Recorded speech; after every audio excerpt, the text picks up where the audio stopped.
in a letter from the Department of Justice indicating after their purposeful collapse of the negotiations, well-intentioned by the staff and House Judiciary Committee, I can only conclude that the President now seeks to take a wrecking ball through the Constitution of the United States of America.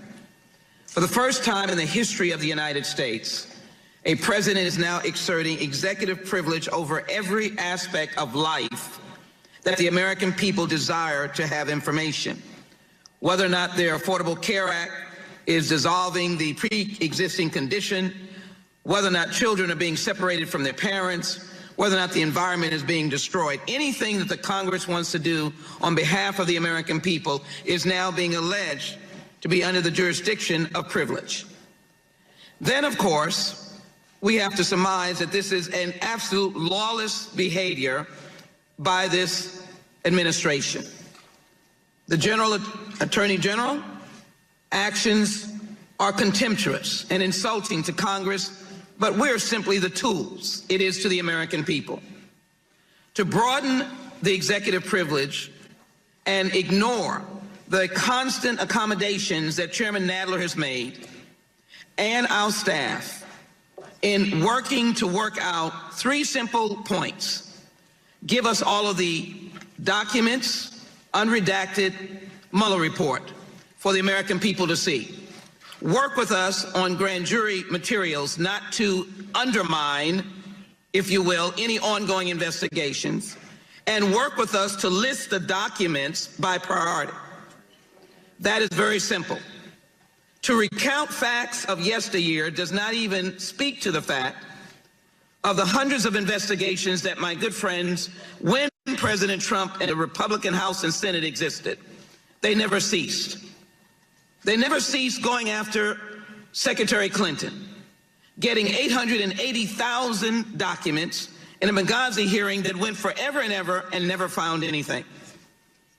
I happen to believe 700 former prosecutors who indicated that the Mueller report describes several acts that satisfy all elements for an obstruction charge conduct.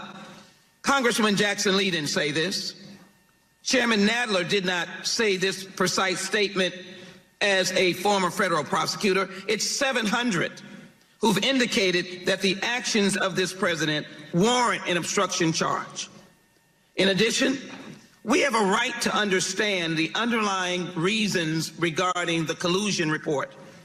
But the very fact that the collusion part of the Mueller report recounts the constant interaction of Trump operatives with Russian adversaries, the American people should be wary, and they should ask us why. And we should write legislation, as I've introduced H.R. 2353, that says if you interact with a Russian operative or foreign adversary as a campaign committee or candidate, you must report it to the FBI. And so this is part of our legislative work.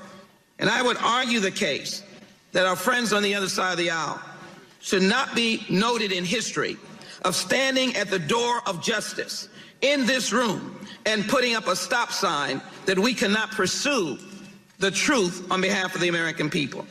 We have gone over and over and over again that there are allegations of obstruction of justice that need to be heard in front of this committee. I say this, Mr. Mueller, a former Marine, a man of integrity, I will say to him in the open proceeding, we welcome you to come and explain your position on how disturbed you were that the Attorney General characterized your report as an exoneration of this administration. Secondarily, I want to say to Mr. McGahn, you are a private citizen. You have every right to present yourself to this body. And also that the conduct of President Trump described in Special Counsel Mueller's report would, in the case of any other person, if not having the Office of Legal Counsel policy against indicting a sitting president, would result in felony charges.